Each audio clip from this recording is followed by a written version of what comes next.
Nashville Predators lose to the Colorado Avalanche 5-3, their fourth loss on this 6-game road trip. Talk about what happens next, what went wrong in the game last night, and our overall thoughts on whether or not the Preds actually played well. Some interesting perspective coming up on today's Locked on Predators podcast. You're Locked on Predators, your daily podcast on the Nashville Predators. Part of the Locked on Podcast Network, your team every day.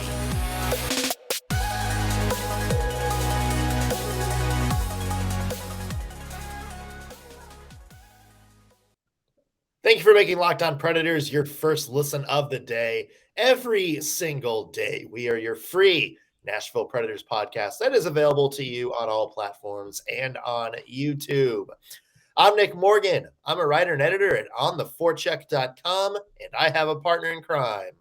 You do. I am Ann Kimmel. I'm a writer and editor at InsideThePreds.com. Also, before we dive into this, I want to mention we have a sponsor today. Our show is sponsored by BetOnline. BetOnline has you covered this season with more props, odds, and lines than ever before. BetOnline, where the game starts. All right, Ann, you and I have been doing this show for year and a couple months now? Mm-hmm. Not too long. Yeah. I feel like we make a pretty good recap team, don't we? I think we're lovely. I think we're fantastic. I think we're insightful. I think we're able to watch games and know exactly what we want to talk about the next day and all that. Mm-hmm. I watched this game and I have zero idea how to approach recapping it because I have zero idea how I feel about what the Preds did last night, because it's like they lost 5-3 to Colorado, but did they actually play that bad? I know.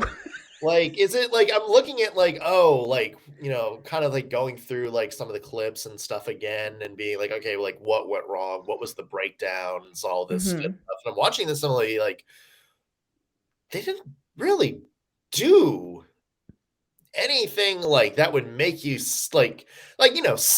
You watched that game and you're oh gosh, this is what's happening.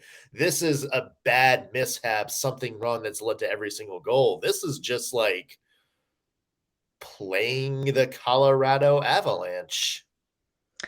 I agree. And it's so funny because that just post game did not at all seem to be the temperature among social media Twitter fans, which is maybe not necessarily always an accurate assessment of what's happening with on ice product. But yeah, this game, I finished this game up and usually, you feel like, oh man, here's the things. And it's so frustrating. The Predators continue to do this, and this, and they need to, and I finished this game up. And granted, at one point the Predators were down 5-1. And that's how this game was lost, was 4 minutes and 14 seconds where 3 goals were scored. That's how the Predators lost this game.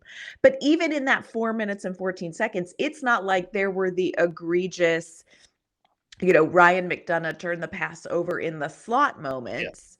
Yeah. It was Colorado Avalanche bounced a puck off of poor Mikael Granlund's kneecap and took it the other way for a goal, or, Mikko Rantanen sprung out of the penalty box and whoop, there he was. So while there were definitely some things that you were like, man, that needed to not happen, it's not like the Nashville Predators stunk up Ball Arena. Yeah. They just didn't. The only goal that I look at and be like, this was a major screw up by the Preds was that fourth goal when Sissons made a bad play, kind of turnover right as the power play ended, and then Mikko Rantanen jumps on it.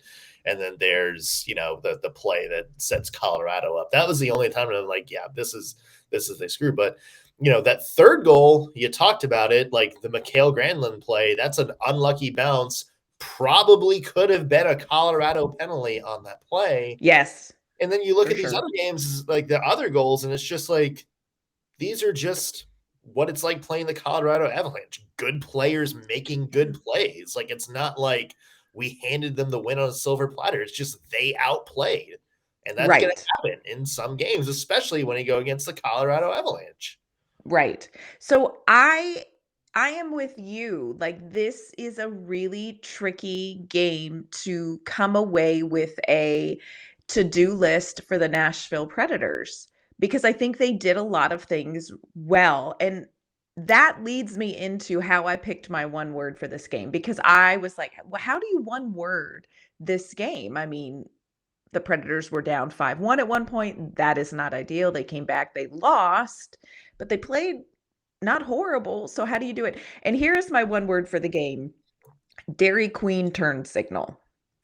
This is my one word. So we would go visit my grandmother. We lived in rural northwestern Pennsylvania. When I say rural, I would hate for you to think that we live near a McDonald's. But on the way, the 45-minute ride from our house to Grandma Ruth's house, there was a Dairy Queen. And my dad got into this funny little, became a family joke, that when we were going home, he would turn on the turn signal right before the Dairy Queen. And of course, as a little kid, you're like, we're going to Dairy Queen. Sometimes we'd turn in and we'd go to Dairy Queen. And it was a really big deal because we just didn't eat out a lot. We didn't stop for ice cream very often, just as a family growing up. But then sometimes my dad would turn on the turn signal just to see if we're paying attention, and he'd keep driving past Dairy Queen. And we'd Oh, be like, oh, no Dairy Queen today. So it just kind of became this joke. Like, the turn signal would go on, you see the Dairy Queen, but you're just not sure if we're turning in or not. Like, am I getting a dip cone, or are we just going home and dad's having a laugh? That is 100% what this game felt like. Like, the turn signal was on. The Nashville Predators, I think, played one of their better games of this road trip against the Colorado Avalanche, who happened to be, might I remind you, lest anyone forget, the Stanley Cup champions. yeah. And we just didn't turn in and get a dip cone. But the turn signal was on. Dairy Queen was right there. We just didn't get a dip cone. Yeah. It's weird because I don't know how to talk about it, because it's like they lost 5-3. They were down 5-1 at one point, but it's like it Yeah. never felt like it. Just felt like one of those things that, Colorado's better than us. That Right. just seemed like the end of the thing, but and maybe that's a deeper conversation. Maybe Did that's you yeah, maybe that's like the reality of not getting your DQ blizzard, or it's weird that you pick the dip cone. Although I will say they the dip didn't cone is underrated. dip cones Very are underrated. underrated. Yeah. The But dip they cone. also didn't have blizzards back then, if we're just gonna full Oh, disclosure. Yeah. okay. Were dilly bars a thing? Oh yeah. I think dilly bars have been a thing since the start. I think, yeah. Yeah. But Some chocolate dip cone. Yeah, DQ, very underrated. It If you're is. listening, DQ, then you want some sponsorship money, join us on the Locked On Predators podcast. We will never drive past you after turning our turn signals on. Now, my question for you, you said something that I think is super interesting, and I want to get I want to hear your perspective. You said um, you felt like Colorado was just the better team. When the Predators lost to Seattle, did you sit and watch that game and say, you know what, Seattle is just a better team? Absolutely not. I looked at Yeah. the game and said the Preds sucked. Yeah. Like, they played awful. I didn't Right. watch this game and be like, I watched them and say like Colorado's by far the better team, and I think that maybe exposes some things that needs to change with Nashville. But I also watch it and it's like, in terms of what we said they needed to do, I mean, they did it for the Yeah. most part. And there's some pretty good stats that actually kind of just back up the state of the game as well. I want to get to my one word though, and Mm-hmm. my one word is Jello mold, because Okay. I think when you see a Jello mold at a Thanksgiving party or whatever party you have no idea what that Jello mold is supposed to be. Like, you look at it, and it's like, dude, are we eating this? Is this just like a fancy food decoration? It's why is it green and why is there red stuff floating in it? Is that like supposed to be good? And then you know what you have the slice of Jello. Then you're like, wait, are you supposed to put this like on your like turkey plate? Like, is this supposed to be like a sauce? Is it supposed to be like a dessert? And then you eat it, and you're like, somebody's like, ooh, well, is it good? And you take a few bites, you're like, I don't know. I Mm. don't know if this is good or not. And sometimes you take a bite and you're ready to say, no, this wasn't good at all. This is awful. Like there needs to be some shuffling in the Thanksgiving dessert strategy. But as you're about to make that take, you take another bite and you're like, well, you see, this one doesn't really feel as bad. Yeah. And you're struggling. It's you wind up eating the entire like thing of Jello without having any sort of opinion whatsoever on that thing of Jello. And that's how I felt watching this game. I watched it and I'm like, I like, sure. I mean, what was one of our keys last night, Ann? Like the Preds have to be careful with the puck. They can't give Colorado any chances. They only had 3 giveaways the entire game. Yes. Yep. When it comes to Corsi, the Preds actually had the better Corsi, which means they got more shot attempts. I mean, Yep. Colorado had a lot more high danger shot attempts and expected goals, but I mean, the Preds like had the puck for a big portion of the game. Yes. And Yes. and it's like you hear what happened. Nashville going down 5-1, and you're like, okay, well, this was like a Seattle thing again. The Predators just suck and all this and that. And then, but then you watch it and it's like, wait a minute. Like, what Mm-hmm. is this? Is this, are there positives to take out of this? And I want to be, and I want to be careful saying that because the Preds still lost. A loss is still a loss. You couldn't beat an opponent. Mm-hmm. And now you've lost 4 out of 6 on your road trip, and you're dangerously flirting with being the last place team in the Central Division. But I mean, it feels like you look at this and be like, you know what? If we play this game against maybe a lesser opponent, if we would have played this game against the Kraken, Come on. maybe that's a win. Like maybe this Oh, beats yeah. some of the maybe this beats, average to lesser competition in the NHL on most nights. Now, it wasn't Yes. good enough to beat a Stanley Cup champion, and that's a problem that we're going to have to talk about here in a little bit. But yeah, I mean, I watch it and I'm like, okay, I mean, I guess there's positives. I don't know. It's a very complicated conversation, and I want to get more of your thoughts on it in just a second. But first, let's bring in today's sponsor. Today's sponsor brought to you by our friends at Bet Online. BetOnline.net, your number one source for betting sports. You can get all the latest odds and trends for every professional and amateur league out there, from football to basketball to hockey to soccer, even esports. They've got it all at betonline.net. And if you love sports podcasts like ours, you can find those as well at betonline.net. They're always the fastest and easiest way to get your betting fixed. They got all of the latest props, odds, and lines for every game you want to follow. So head to the website today or use your mobile device to learn more. Bet online, where the game starts. All right, Ann, let's dive into this game a little bit because we talked about, hey, maybe the Preds are good, maybe they're not. Who knows? What's something from last night that stood out to you in either column? In either column. First of all, I want to say the thing that jumped out, and of course, part of this is chronology. But the first thing that stood out to me is that first goal by, wait for it, Eeli Tolvanen. I'm sorry, what? Eeli Tolvanen, Yeah. the chair holder. The chair holder who finally got to lace up his skates. Eeli Tolvanen, Cody Glass, and Ryan McDonough had the first goal of the game. It was a tic-tac-toe goal. It was so well executed. And the thing that I want to say about it, not just that it was well executed, is they scored a goal for the Nashville Predators that the Nashville Predators have been scored on multiple times before.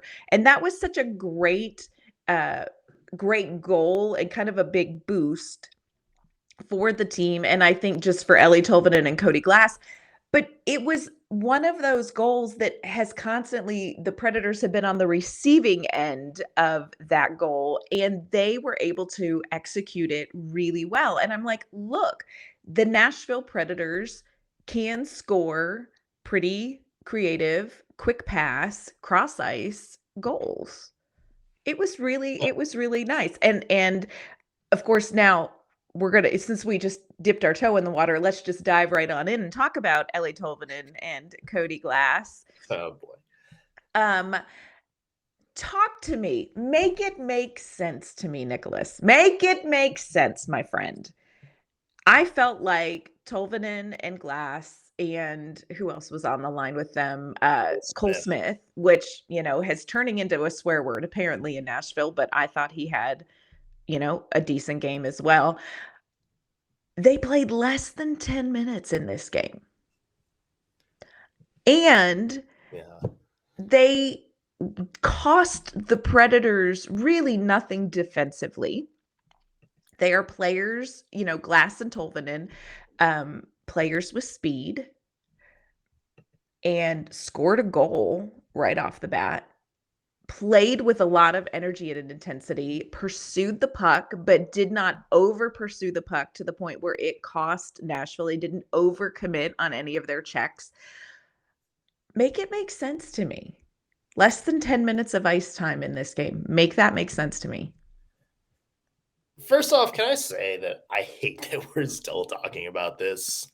It's ridiculous a little bit. That this continues to be the overwhelming discussion in Nashville, because as we've said before, this isn't the reason the Nashville Predators are where they are. Don't disagree. It's so glaring of a frustration. It's so glaring of like a what are you doing, John Hines kind of conversation, that it just feels like this is like overshadowing every other conversation about the Nashville Predators. And I can't tell you. I really don't know. Okay. And here's the thing. Remember when Cody Glass was promoted to the second pair for a grand total of 1 period? Yes, and sure that do. Like John Hines is like, you earned this, you've done all the things well. And then he didn't play for, the second half of the game. And John Hines said, well, he made a mistake early, and it just kind of felt like, he was playing not to make a mistake, and all these other the moment maybe have been too big for him. Yeah. Too big. He went out and, Ryan McDonough made the pass that set up the Tolvanen goal, but Cody Glass made a good play to get it to Ryan McDonough. Yes. To find him in space. So I look at that and it's like, well, he did what you wanted to do, right? Like, he went out early. He put the Preds up 1-0, him and Tolvanen. And, they played pretty well. I mean, when I look at natural stat trick from the game last night, Cody Glass had 0.22 individual expected goals, which was the third highest on the team. And, in front of Ryan Johansson, in front of Colton Sissons, in front of a lot of guys who played a lot of minutes. And so that tells me when he was on the ice, he was at least, creating plays. Mm-hmm. And so I look at that and I'm like, why am I noticing him less as this game goes on? Why is Colton Sissons on a power play that Cody Glass should be utilized for? And it's just like, I hate, it feels like we really are beating a dead horse at this point. I know. We talk about it every single game, but it's just, I don't understand. And unfortunately, on this road trip, a lot of reporters haven't had access to kind of post-game media and stuff like that. And, so this question's probably not going to be asked for a while, but it's just, I would love to get John Hines in a room, put up, the film from some of these games and be like, show me what Cody Glass and Eeli Tolvanen are doing that Mm-hmm. you look at and see, okay, they're not playing the way we need to be playing. Or Like, show me, yeah, or who is doing something better than they are. Look, and I agree with you. And let's be clear, the Nashville Predators aren't where they are because Cody Glass is a healthy scratch. There's a whole bunch of other conversations that happen so far in front of that for why the Predators are where they are. And you know what? Cole Smith ain't part of that either, everybody. no, So there's a lot of bigger certainly not problems. helping, but No, but this is not why the Predators are where they are record-wise. But I do wanna know what are other players doing so much better than players like Eeli Tolvanen and Cody Glass that come the third period, we're just not seeing them taking as many shifts. You yeah. know, that is my question. What is it that other players are doing better? Because as I look at this game and strictly eye test, I haven't dug into all of the more specific stats yet, Yeah. but eye test wise, I'm not seeing obvious things being executed exponentially better by other players on the team than are being executed by these guys when they get a chance to be on the ice. Yeah. So, yeah, a little bit I mean, frustrating. they were out there for a goal. I Yeah. think the second Colorado goal, maybe, if Yeah, I they remember were. correctly, the first Logan O'Connor one. Yes. Okay, but it's like there are a lot of other Preds. I mean, Colton Sissons had one of the highest ice times of all forwards, and he was the one that made the most glaring mistake of the game. But no one's crying to take Colton Sissons off the ice, and it's just like you have to accept that players are going to make mistakes. Sure. It seems like when John Hines said they're playing like they don't want to make a mistake. It seems like, well, number one, yeah, because I every wonder time why. they get benched. But number two, it's like John Hines is coaching like he doesn't want to be the one to make the mistake. Mhm.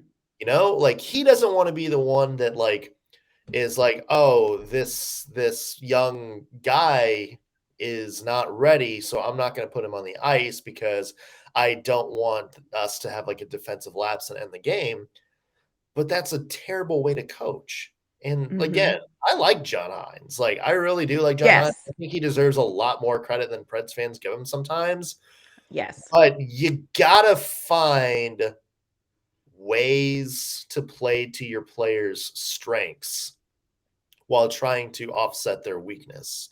Yeah. I mean, one of the best examples, it was say what you want about Pierre Laviolette, but boy, did he find a perfect way to play Rocco Grimaldi back in the For day real. Yeah. by placing him with two pretty good two-way players. And so we love Rocco Grimaldi, one of my favorite, Nashville Mhm. Predators stories, but the man could not play good two-way hockey.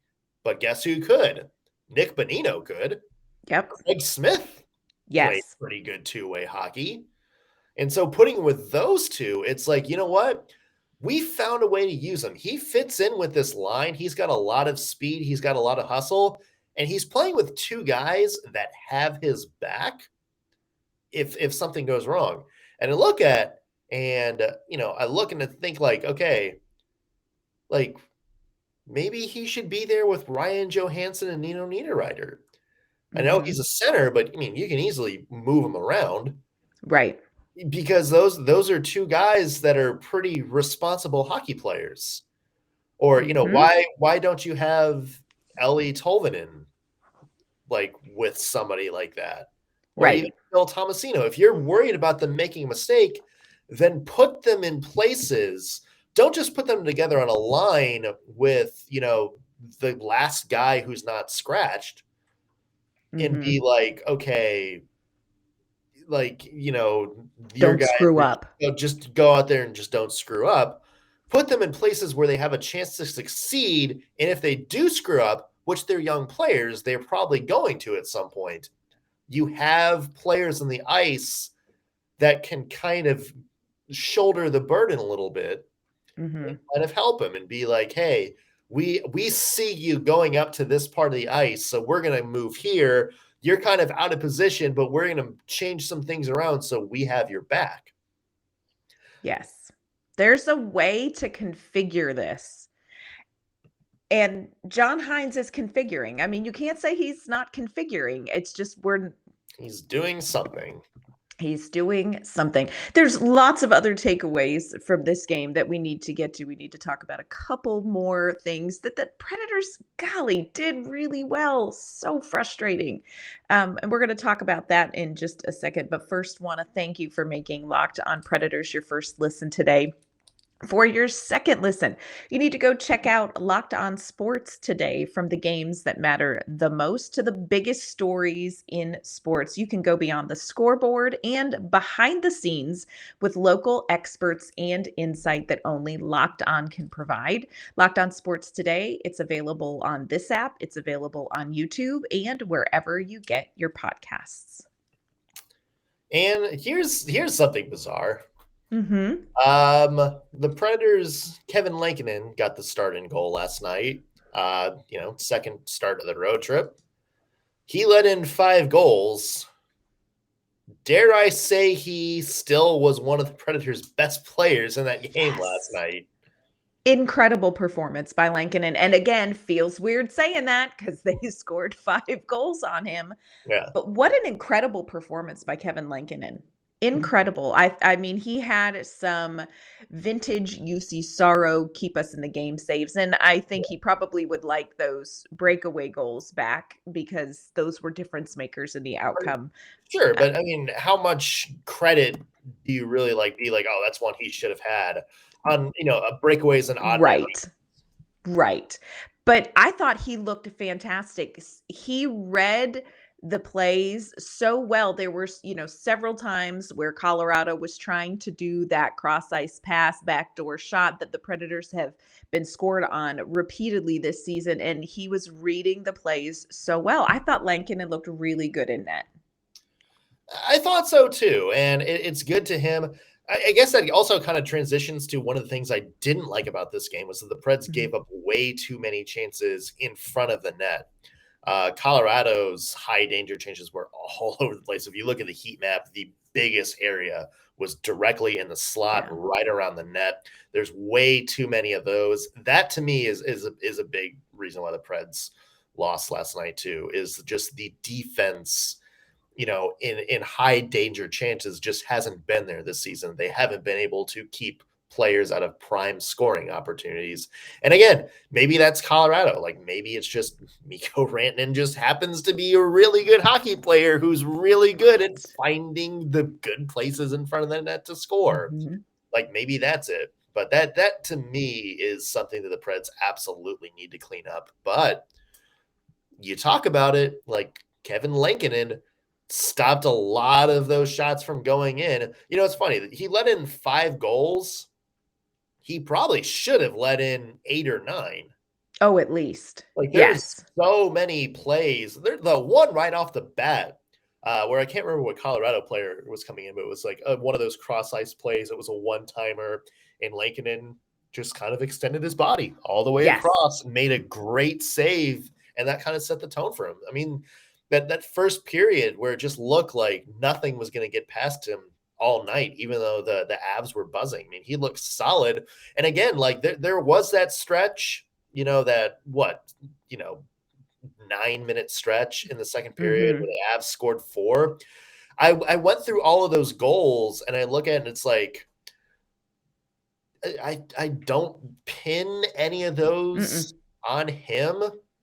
Maybe you can look at that Evan Rodriguez goal and just say, okay, he maybe should have corralled that a little bit better. But you certainly can't blame him for any of No. this. No, I would agree. I thought, and again, feels weird, 5 goals, but I thought this was a great performance by Lankinen. And honestly, again, 5 goals feels weird saying this, but I think the Nashville Predators fans need to be awfully thankful. This is such a backup goaltender upgrade, to be able to put him in the game. And John Hines did say before the game that the plan was always that this would be a start for Lankinen. So it wasn't like, well, we don't trust Saros. It sort of was just, look, we're going to stick with the plan we made going into this road trip, that this would be a game Lankinen would start. And I thought he handled it really well. So another thing that I thought was really good, and again, feels weird talking about good things in case anyone is tuning in late, lost 5-3. We're optimists. We're optimists. But the intensity in the third period for the Nashville Predators was where the intensity has needed to be all season. And it was a notable improvement in execution, in speed, in being more aggressive in their play without being completely YOLO, because there's a fine line. But I thought that they played with more. We saw more from them in the third period. And so while that is a positive, it also leads you to go, what you been doing? Yeah. What you been doing? Yeah, it was, I think Chris Mason that said it in that first shift of the third period, because it was, Forsberg and Granlund that were pressing hard. Mm-hmm. Ace just went, it's like, you can tell these guys want it. Like, these guys are trying to carry this team to get back in the game. Like, they want it so bad. And you did see it. I mean, you saw them play pissed off, kind of.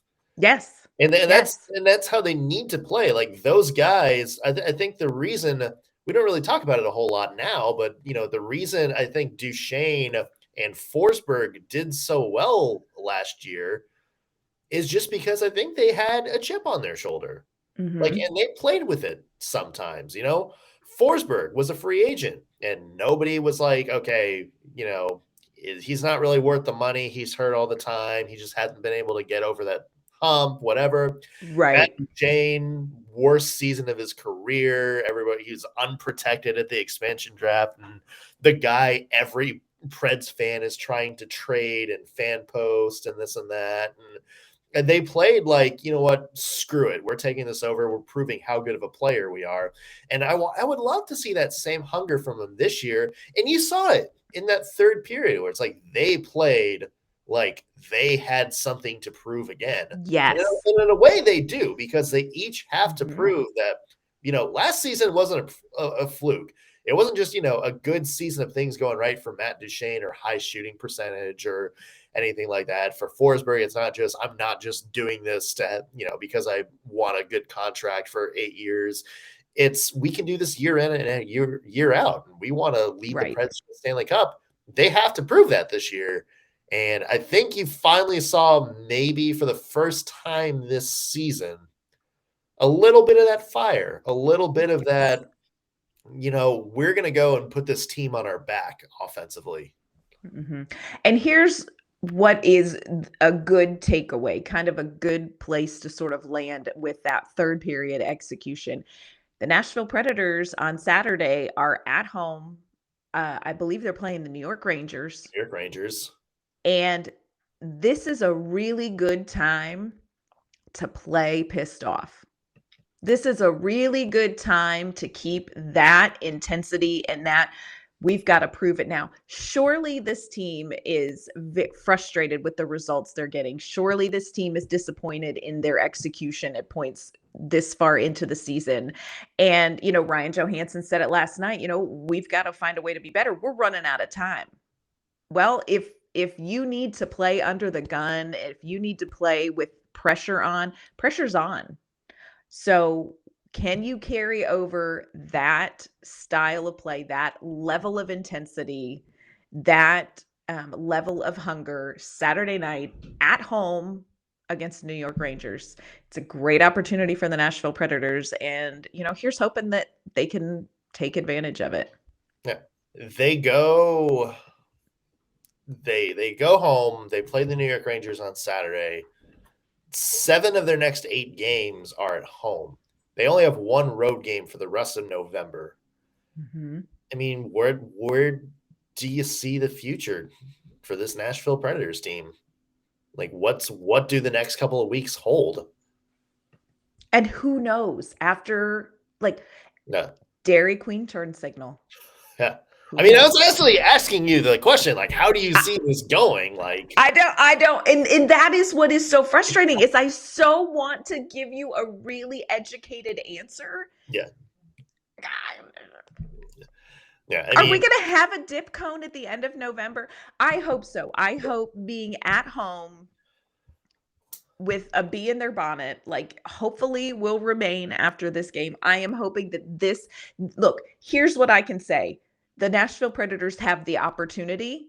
They know how they need to play. Are they gonna? yeah. That's the question. I can't. I don't know. I Well, don't know. they're playing a team who had a 6-goal third period last night, so they're going to be tested on that. Let's see if your energy can survive the third period Yeah. thing pretty quickly. So we will have to see. Of course, we'll have a lot to talk about on Monday when we do our weekly plus minus. Oh boy, it can either be a fun plus minus or total disaster. Pain. But Just pain. isn't that the Nashville Predators motto right now? Either really fun or a total disaster. Yes. Yeah. We'll also preview, as we said, big homestand coming up. There are teams like Minnesota, which are probably going to be key towards future Central Division playing time. There's also some teams like Tampa Bay and Colorado again. Yay. So we'll take a look at the homestand, talk about games that we are most excited for and we think will be most critical to the Mhm. Preds' success. So that's all coming up next week on the Locked On Predators podcast. And where can the people find your work? You can find my work at InsideThePreds.com, and you can find me on Twitter at ANK_Mama on Ice. You can find me at ontheforecheck.com or follow me on Twitter at _NSMorgan. As we mentioned, Locked On Predators is a free daily podcast that's available on all platforms. So however you're listening to us, whether it's Amazon, Spotify, Apple, all that good stuff, hit the subscribe button. And if you like us, rate us. Give us 5-star rating. And if you're watching this on YouTube, first off, hi. Second off, be sure to subscribe, hit that bell notification so you'll always be the first to know when we get new videos, and leave a comment. Give us your thoughts on the game or your thoughts on the Predators homestand moving forward. We would love to hear from you guys. That's going to do it us for today's Locked On Predators podcast. We will see you next week with an all-new episode. Thanks for making us your first listen. Cheers.